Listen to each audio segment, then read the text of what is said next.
Disclaimer ध्यान से पढ़ें।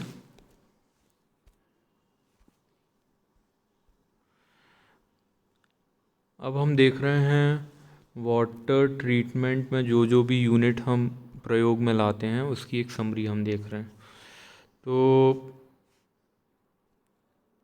इसमें पहला लिखा है एरिएशन। एरिएशन से कलर, ऑड, ऑड मतलब गंध, और टेस्ट, आयरन, मैग्नीज, ये सब मेटल हट जाते हैं। Use of chemical coagulant. Sedimentation हम करते हैं, उसमें कोएगुलेशन मतलब कोई केमिकल मिक्स करते हैं। तो जैसे हम फिटकरी वगैरह मिलाते हैं उससे क्या होता है, सस्पेंडेड मैटर हटता है, कोलाइडल मैटर हटता है, कुछ हद तक बैक्टीरिया मरते हैं। डिसइंफेक्शन। डिसइंफेक्शन से पैथोजेनिक बैक्टीरिया मरते हैं, ऑर्गेनिक मैटर हटता है। पैथोजेनिक बैक्टीरिया वो बैक्टीरिया होते हैं जो कि इंसानों में बीमारी पैदा करते हैं। ऑर्गेनिक मैटर बैक्टीरिया का खाना होता है। फिल्ट्रेशन। फिल्ट्रेशन से कोलाइडल मैटर हटता है और बैक्टीरिया हटता है कुछ हद तक। स्क्रीनिंग। स्क्रीनिंग से फ्लोटिंग मैटर हटता है। फ्लोटिंग मैटर का मतलब जो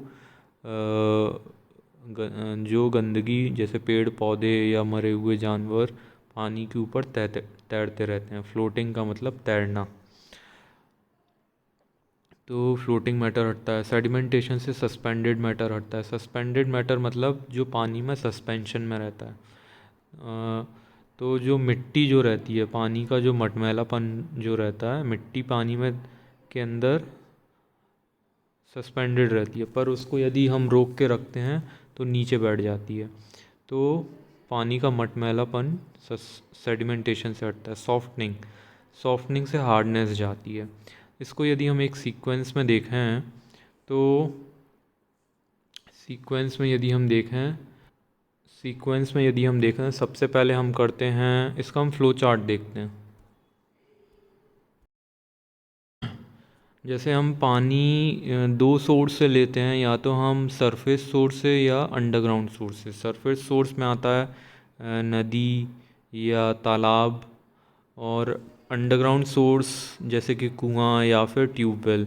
तो ये फ़्लो चार्ट है सरफेस सोर्स का। सरफेस सोर्स में सबसे पहले लगी रहती है कोर स्क्रीन। कोर स्क्रीन के बाद आता है फाइन स्क्रीन। फाइन स्क्रीन के बाद आता है माइक्रो स्टेनर। फाइन स्क्रीन से और बारीक रहती है छन्नी। फिर आता है एरिएशन। एरिएशन के बाद आता है प्री क्लोरिनेशन। प्री क्लोरिनेशन करते हैं, और ये जो स्क्रीन से जो भी गंदगी निकलती है उसको हम कहते हैं स्लज। तो स्लज को हम बाहर भेज देते हैं ताकि उसको सुखा के उसकी कुछ खाद बना सकें या उसको अलग कर सकें, फेंक सकें, या जला भी देते हैं कभी कभी। तो ये सब हो गया। प्री क्लोरिनेशन के बाद प्री सेटलिंग टैंक। यदि बहुत ज़्यादा उसमें मिट्टी है तो प्री सेटलिंग टैंक, उससे भी स्लज निकलता है। प्री सेटलिंग टैंक, और या उसको सेडिमेंटेशन टैंक भी बोलते हैं। फिर उसके बाद हम उसमें कोई केमिकल मिलाते हैं, कोएगुलेंट।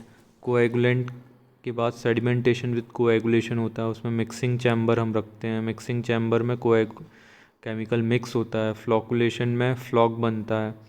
और फिर जो सेटलिंग टैंक है उसमें जैसे हम फिटकरी मिला के हम देखते हैं कि पानी की गंदगी बैठ गई है, तो इसी तरह ये टैंक में पानी की गंदगी बैठ जाती है।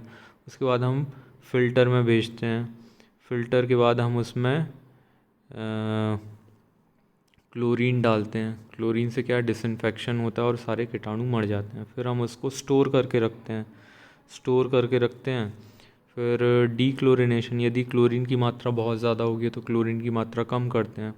और फिर हम उसको जब भी सप्लाई करने का समय है तब हम उसको सप्लाई कर देते हैं। जैसे किसी शहर में दोनों समय हम सप्लाई करते हैं, सुबह शाम। किसी शहर में एक दिन एक छोड़ के सप्लाई करते हैं, तो उसके हिसाब से हम पानी को सप्लाई कर देते हैं। तो ये तो था सरफेस सोर्स का।